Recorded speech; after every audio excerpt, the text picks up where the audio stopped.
This is Pressers by FedNet, where news conferences from the United States Congress become podcast episodes for your listening on your time. On June 4th, House Democratic Caucus Chair Pete Aguilar and Vice Chair Ted Lieu held a weekly news conference as the Senate planned action on the One Big Beautiful Bill Act. They are asked about a Senate bill to sanction Russia, moderate so-called Blue Dog Democrats, and the race to replace late Virginia Congressman Jerry Connolly as ranking on the Oversight Committee. The following material is protected by copyright. Good morning. Let me begin by saying that our caucus heard an update on the situation in Boulder, Colorado, and the horrendous attack that injured 12 innocent people.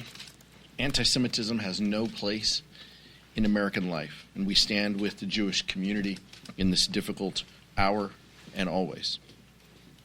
Republicans in Congress don't care if your health care is too expensive, and they don't care if you can't afford your medical bills.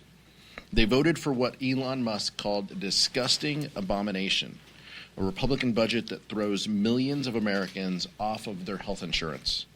Republicans don't care if their tariffs are raising your prices across the board and making it harder to make ends meet. They voted to take away food assistance for families, seniors, veterans, and they'll continue to reward billionaire donors who keep them in office with tax breaks so they can hold on to power. They're getting rich off of the stock trades while working people worry about losing their jobs. When confronted with the truth, they often just lie, or they show their true colors, like one Republican senator did by dismissing concerns that Medicaid cuts might lead to unnecessary deaths as a result of their disgusting abomination, kicking millions off of their health care. We're all going to die, she said. That is the Republican health care plan in a nutshell. And that's why Republicans can't be trusted to make your health care or anything else more affordable for working families. Vice Chair Ted Lieu. Thank you, Chairman Aguilar. I also condemn the horrific terrorist attack in Boulder, Colorado. About a dozen people were burned, some critically, because of a terrorist who threw essentially Molotov cocktails at a group of Jewish Americans. And let me just be clear. Hamas is a genocidal, homicidal, extreme terrorist organization who attacked Israel, not the other way around. And now Jewish Americans in America are fearing for their safety because of folks who are committing brazen acts of anti-Semitism. We need to call it out when we see it, and I urge that the person be prosecuted to the fullest extent of the law who committed this heinous terrorist attack. I'd like to now talk about Senator Joni Ernst's statement that we all are going to die. She is correct that we all are going to die, but it shouldn't be at the hands of Republican legislation. And the Republicans' big, ugly bill is going to cause unnecessary death. So then Senator Ernst doubled down on her statement and did a video of herself walking through a cemetery, again talking about what she said, and then she ended by citing Jesus. So I'm just a simple Catholic. But let me just tell you, I actually read the Gospels, and Jesus goes around healing people. That's what he does, right? He heals a woman who was blind. He heals a person who had leprosy. He heals a person who was paralyzed. 41 acts of healing in the gospel. That's what Jesus did in terms of acts. So it's exactly the opposite of what Senator Ernst is saying. And call me old-fashioned, but I think the goal of government is not to hasten the deaths of Americans. It is to make the lives of Americans better. And clearly this big, ugly bill is not going to do that. And now we see some Republican members who are opposed to it because, guess what, they didn't read the bill. So Marjorie Taylor Greene yesterday opposes a provision which is a 10-year moratorium on states regulating artificial intelligence. So I agree with Marjorie Taylor Greene once every 100 years. This is that time. I agree that this 10-year provision is extreme. It's going to cause unnecessary harm. And look, I think the federal government is fine doing preemption when we preempt with something. You can't just preempt with nothing. And this is a bad provision, and I hope the Senate will take out this 10-year moratorium. Thank you, Ted. Questions? A couple of your ranking members, Congresswoman Craig and Congressman Krishnamurthy, as well as some fairly senior members, are leaving the House to run for higher office. I'm just curious if you see this as an opportunity for any sort of sea change in the House, or just opportunities for kind of ambitious House members who maybe haven't had them.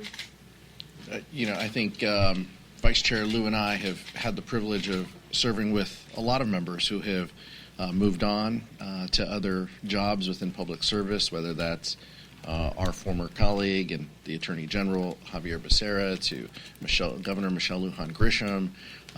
Members are going to seek opportunities to serve their constituents in different ways. That's the blessing of being a House member, is folks will take opportunities. And then last cycle, obviously, we saw different opportunities with now Senator Andy Kim and Senator Gallego, Senator Slotkin, right, all coming from Lisa Blunt Rochester, all coming from the House. We take a lot of pride in that, the fact that we have some friends over there who used to be House members. So we take it as an opportunity for renewal, to hear from the perspectives of new members, those new members who replaced our former colleagues. But then personally, it's a point of pride that we now have the ability to bounce ideas off of folks in the other chamber. I said other chamber, not upper chamber, by the way, when we talk about the U.S. Senate. So I look, this is an opportunity for us to continue to benefit from new ideas of those new members and build on existing relationships for those folks who have moved on to other jobs. Mike? Thank you, Mr. Chairman. There's a debate in the Senate right now over Russia's sanctions package.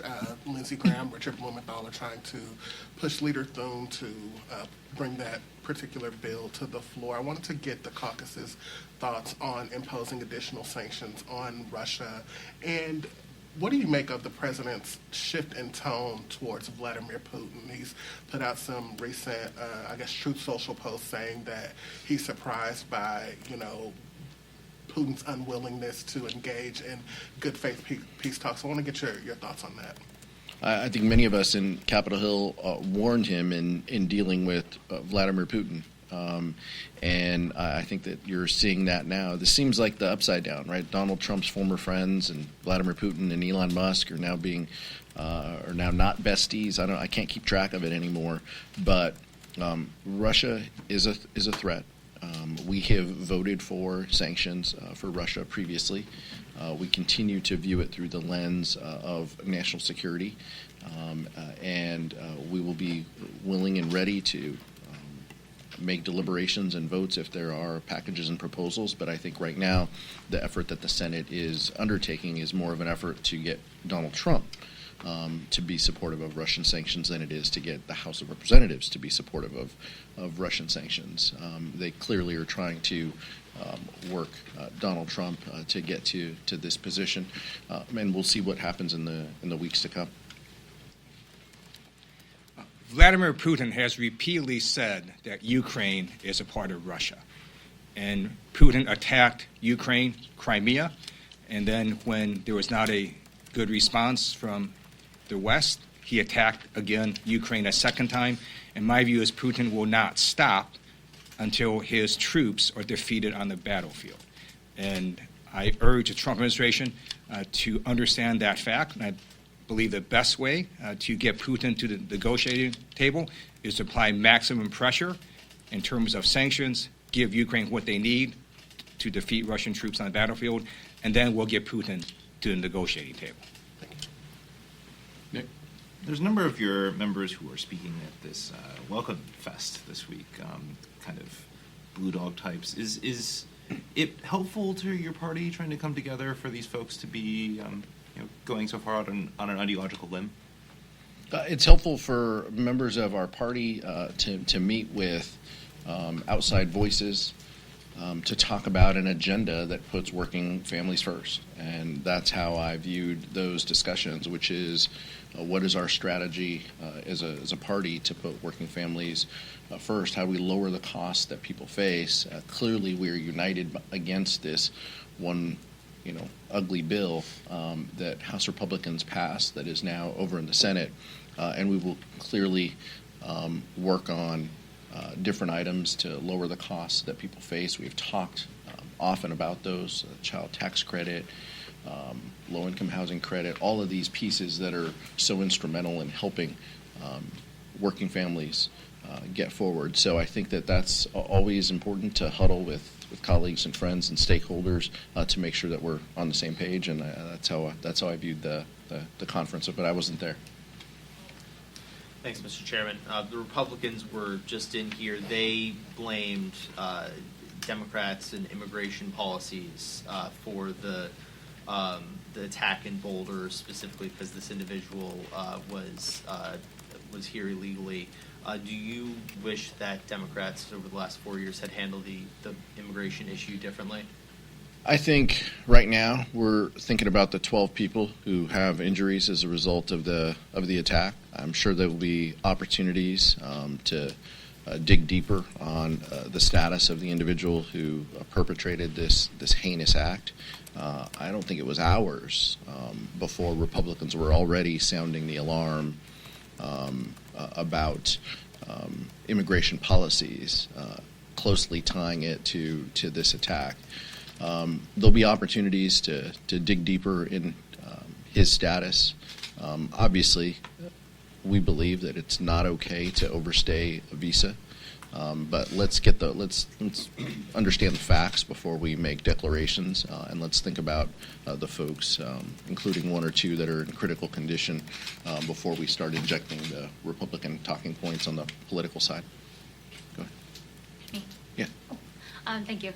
So coming up, you have the oversight ranking member race. That's going to be a big deal in the Democratic Caucus, and it's kind of another pivotal moment for the party to determine who's going to be the next leader of this powerful committee and whether they go with somebody younger who's eager and has a lot of energy versus someone who has a lot of experience. And I know you've talked before about the caucus weighing several different things when you're picking a new member. What are things that the caucus is going to be looking at, and what do you think should be the quality of the next ranking member? The caucus will have the opportunity to weigh that and vote. The vice chair and I noticed the election for 3 weeks from now at our regularly scheduled caucus meetings. Our expectation is that the 4 candidates will make their way to meet with members, and this will give them ample opportunity to do that. I think members, any member, will view that race through the lens of experience, a willingness to do the hard work of oversight, the important portfolio that oversight contains within the federal workforce, I think, is also incredibly important. As we've said before, seniority and length of tenure is always a factor, but it is one of many factors that members consider. And members will arrive at their own decisions and make a pick for the ranking member position. That's our expectation. The vice chair and I are tasked with presiding over the election. So our job is to just make sure that it's done in a fair way and to make sure that the members hear directly from the candidates. I just want to say that just because someone's a senior member doesn't mean they have less energy. One point of fact, Speaker Pelosi had and continues to have more energy than most human beings that I know. Thank you. Thank you. Thanks.